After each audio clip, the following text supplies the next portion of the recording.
Hello and welcome to Treasure in Every Verse. I'm your host, author and Bible teacher, Kevin Madison. Thank you for joining us today. Okay, friends, finally we're moving on to the church at Pergamos in the book of Revelation, chapter 2. And in Pergamos, what we're going to do today is we're going to walk through the history of Pergamos, the church, in the area called Pergamum. So you may hear people say it both ways. Pergamos the church in a specific city. Pergamum was the region. Simply like if you read the book of Galatians, it's given to a region, Galatia, and not a specific city. So Pergamum, Pergamos, same thing. All right. So basically, the church at Pergamum, or Pergamos, was known as the church that was compromised. Now, keep in mind, what do we say about all these churches? When you look at the church as a whole, there's several things you need to keep in mind. I did I don't know if I did it. Yes, I did. I did a outline here at one point to show you exactly what I was talking about, where you had all these churches going on at one time, and you got people and the types of churches happening. And that's the thing. So let's look at that right here. So what was going on in these churches? All right, so you have Ephesus as an apostolic church where all the apostles lived during that time period, 30 to 100. Smyrna, the persecuted church with the 10 days with the emperors. Then you had Pergamum or Pergamos, which became the worldly church. Now, what made it worldly? That's what we're going to get into. It's basically Romanism. 313 to 600, then Thyatira that comes right after Pergamum, which is piggyback off of this Romanism. And we're going to get into that when we get to Thyatira. 600 to 15. Notice, man, do you notice something? Do you notice a trend? Watch this. So 70 years, and then 200 years, right? You see that? And then you see another longer period of time, 200, let's just say 70 years. And then watch this right here with Romanism. There's a purpose behind this one being as long as it is. All right. So now you go almost 900 years. You say, well, why? Oh, friend, when we get to that one, you're going to really see something that the enemy was doing. Now, God used it for his own purpose and glory, but he allowed the enemy to do some things that are very, very interesting in this particular church. All right. And then I just want to show you that difference. Now, what else does this mean? Let me see if I have it written. Now, this is talking about the different parables, how they match up with the parables. So that's a good thing. Pergamos matched up with the parable of the mustard seed. So when you do a comparison of Matthew 13, and it talks about believers with unbelievers, and that's what this world is about.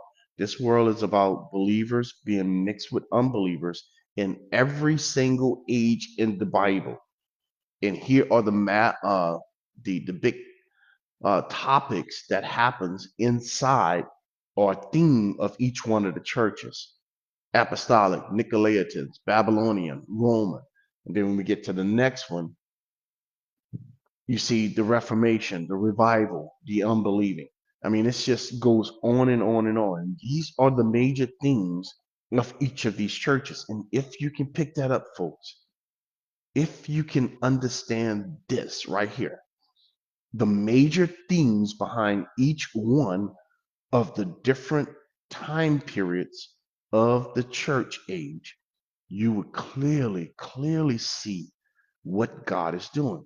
So when I'm teaching, basically what you have to get is the foundation.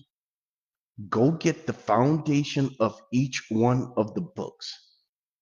Basically, who God is talking to. Why is God talking to those specific people? Where are those people? That is, what location, geographical location those people are in. What are the customs associated with those people? Because that makes the message very, very clear. For example, when the Bible talks about Babylon, what does it almost always focus on when it talks about Babylon? False religion, idol worship.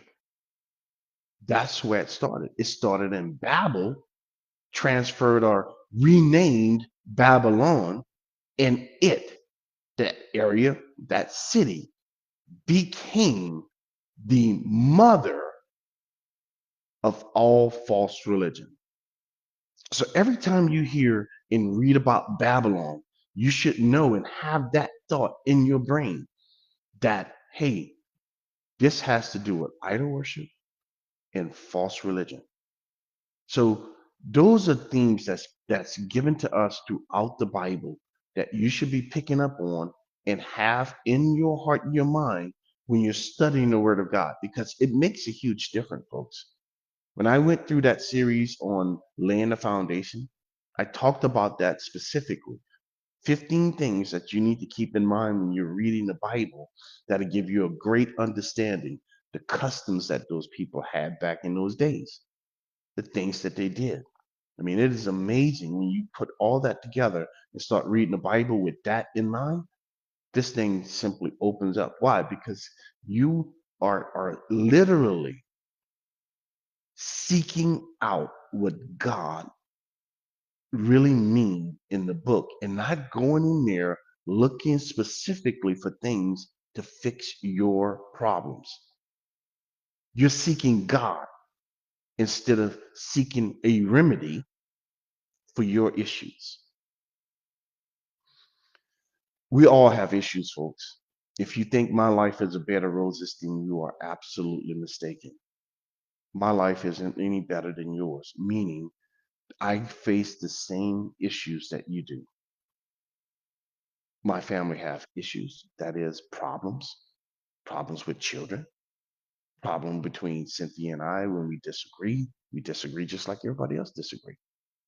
Problems with money, problems with, you know, health. I face the same thing you guys face. Nothing different. All right, let's see if I got the other one on here.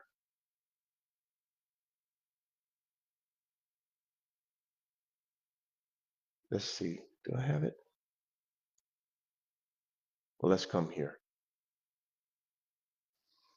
All right. So when we was talking about this, it started off the church in its infancy started off with all believers.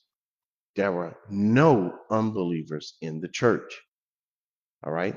When they gathered together after they seen Jesus over on the Mount of Olives where he left, there were no unbelievers present, friends. And it continued that way for a long period of time. Why? Because they couldn't trust unbelievers. They were being persecuted, and the government was sending spies to point out where they are so they can go arrest them. The high priest at that time, before Jerusalem got destroyed in AD 70, was sending out spies, just like Paul was sent out.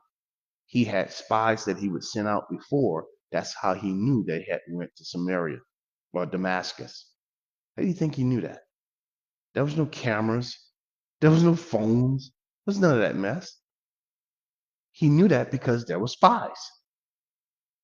So the believers at that time, along with the apostles, didn't trust anybody because they knew. Watch this. Let me show you.